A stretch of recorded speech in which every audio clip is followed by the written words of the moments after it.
আসসালামু আলাইকুম। ইরানের নেতৃত্বের নাটকীয় পরিবর্তন মধ্যপ্রাচ্যের রাজনীতিকে নতুন অনিশ্চয়তার মুখে দাঁড় করিয়েছে। তবে ইতিহাস বলে ডিক্যাপিটেশন বা শত্রুর নেতৃত্ব ধ্বংস করার সামরিক কৌশল সবসময় প্রত্যাশিত ফল দেয় না। অনেক ক্ষেত্রে তা অভ্যন্তরীণ সংহতি বাড়ায় এবং নেতৃত্ব দ্রুত পুনর্গঠিত হয়। ইরানে অন্তর্বর্তী নেতৃত্বের দ্রুত ঘোষণা সেই ধারাবাহিকতার কি ইঙ্গিত দিচ্ছে? এসব নিয়েই আজকের টপ নিউজ। সাথে আছি আমি মোস্তাফিজুর রহমান।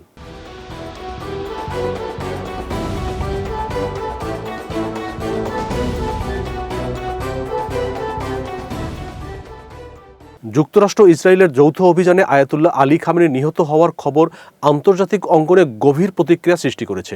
কেননা এই ঘটনা শুধু একটি দেশের শীর্ষ নেতার মৃত্যু নয়, বরং একটি সার্বভৌমত্ব, আন্তর্জাতিক আইন এবং শক্তির ব্যবহারের সীমা নিয়ে নতুন বিতর্ক উস্কে দিচ্ছে। পর্যবেক্ষকদের মতে এ ধরনের পদক্ষেপ আন্তর্জাতিক ব্যবস্থার পূর্বানুমানযোগ্যতার ধারণাকে চ্যালেঞ্জের মুখে ফেলতে পারে। যদি কোনো রাষ্ট্রের সর্বোচ্চ নেতাকে সরাসরি সামরিক অভিযানে হত্যা করা গ্রহণযোগ্য কৌশল হিসাবে প্রতিষ্ঠিত হয়, তবে আন্তর্জাতিক আইন কার্যত দুর্বল হয়ে পড়ে। সমালোচকদের ভাষ্য, এতে এমন বার্তা যায় ক্ষমতাধর রাষ্ট্রগুলো প্রয়োজনে নিয়ম ভঙ্গ করতে পারে।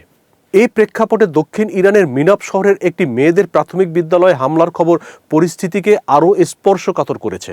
হতাহতের এই ঘটনায় আঞ্চলিক জনমত ক্ষুব্ধ।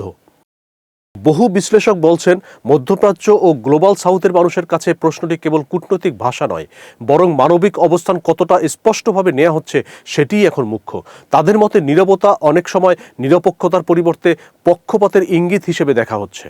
আয়াতুল্লাহ খামেনি দীর্ঘ সময় ইরানের রাজনৈতিক ও ধর্মীয় নেতৃত্বের কেন্দ্রীয় ব্যক্তিত্ব ছিলেন।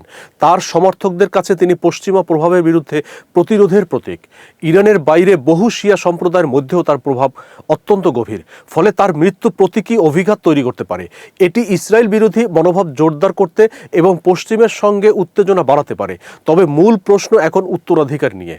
আন্তর্জাতিক সংবাদ মাধ্যমের তথ্য অনুযায়ী আয়াতুল্লাহ আলী রেজা আরাফিকে অস্থায়ীভাবে সর্বোচ্চ নেতার দায়িত্ব পালনের জন্য গঠিত নেতৃত্ব পরিষদের সদস্য হিসাবে নিয়োগ দেওয়া হয়েছে। ইরানের সংবিধান অনুযায়ী বিশেষজ্ঞ পরিষদ চূড়ান্ত সিদ্ধান্ত না নেওয়া পর্যন্ত অন্তর্বর্তী নেতৃত্ব রাষ্ট্র পরিচালনা করবে। বিশ্লেষকদের মতে এ নিয়োগের মাধ্যমে তেহরান সংকটেও প্রাতিষ্ঠানিক ধারাবাহিকতা বজায় রাখার বার্তা দিচ্ছে। অনেক পর্যবেক্ষক মনে করেন হামলার লক্ষ্য ছিল ইরানের সিদ্ধান্ত গ্রহণ কাঠামোর শীর্ষ স্তরকে দুর্বল করা, যা কৌশলগত ভাষায় ডিক্যাপিটেশন হিসাবে পরিচিত। ধারণা করা হলো নেতৃত্ব শূন্যতা সৃষ্টি করলে রাষ্ট্র অস্থিতিশীল হবে। তবে ইরান বহু দশক ধরে নিষেধাজ্ঞা ও বহিরাগত চাপের মধ্যে টিকে থাকার অভিজ্ঞতা অর্জন করেছে। ফলে দেশটি উত্তরাধিকার প্রক্রিয়া নিয়ে প্রস্তুত ছিল বলেই ধারণা করা হচ্ছে।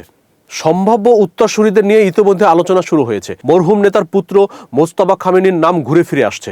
ধারাবাহিকতার প্রশ্নে এটি একটি সম্ভাবনা হলেও বংশগত উত্তরাধিকার প্রজাতান্ত্রিক আদর্শের সঙ্গে সাংঘর্ষিক হতে পারে বলে অনেকে মনে করেন। আরেকটি আলোচিত নাম হাসান খোমেনি, ইসলামী প্রজাতন্ত্রের প্রতিষ্ঠাতা রুহুল্লাহ খামেনির নাতি। খোমেনি পরিবারের প্রতীকী গুরুত্ব এখন প্রবল। তবে প্রতীকী পুঁজি রাজনৈতিক ও নিরাপত্তার চ্যালেঞ্জ মোকাবেলায় কতটা কার্যকর হবে তা নিয়ে প্রশ্ন রয়েছে। প্রাতিষ্ঠানিক বৈধতার সঙ্গে যুক্ত সম্ভাব্য আলেমদের মধ্যেও কয়েকটি নাম আলোচনায় আছে। পাশাপাশি সাবেক সংসদ স্পিকার আলী লারিজানিকে অনেকেই সম্ভাব্য পাওয়ার ব্রেকার হিসেবে দেখছেন, যিনি অভিজাত মহলে সমঝোতা গড়ে তুলতে ভূমিকা রাখতে পারেন। এই পরিস্থিতিতে ইসলামী বিপ্লবী গার্ড বাহিনীর ভূমিকা গুরুত্বপূর্ণ হয়ে উঠবে বলে বিশ্লেষকদের ধারণা। নিরাপত্তা অগ্রাধিকার পেলে কঠোর অবস্থান আরও জোরদার হতে পারে। যুদ্ধকালীন পরিবেশে রাজনৈতিক অভিযাত্রা সাধারণত স্থিতিশীলতাকেই অগ্রাধিকার দেন।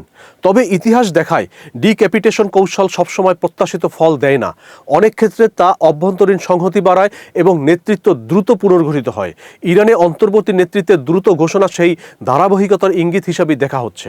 খামেনির মৃত্যু এক যুগের অবসান ঘটালেও ইরানের রাজনৈতিক কাঠামো ব্যক্তি নির্ভর নয় বলেই বলছেন বিশেষজ্ঞরা। তাদের মতে রাষ্ট্র ব্যবস্থা নতুন ভারসাম্য খুঁজে নেবে এবং সংবিধান সম্মত প্রক্রিয়ায় উত্তরসূরি নির্ধারণ করবে। বাইরের শক্তি দিয়ে রাষ্ট্র কাঠামো ভেঙে দেওয়ার চেষ্টা প্রায়ই দীর্ঘমেয়াদী অস্থিতিশীলতা ডেকে আনে। মধ্যপ্রাচ্যের সাম্প্রতিক ইতিহাসে এমন উদাহরণ কম নয়, যেখানে শাসন ব্যবস্থা দুর্বল করার প্রচেষ্টা শেষ পর্যন্ত সহিংসতা ও মানবিক বিপর্যয়ে গড়িয়েছে।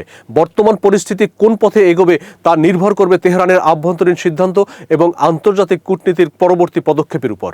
মোস্তাফিজুর রহমান, নয়াদিগন্ত।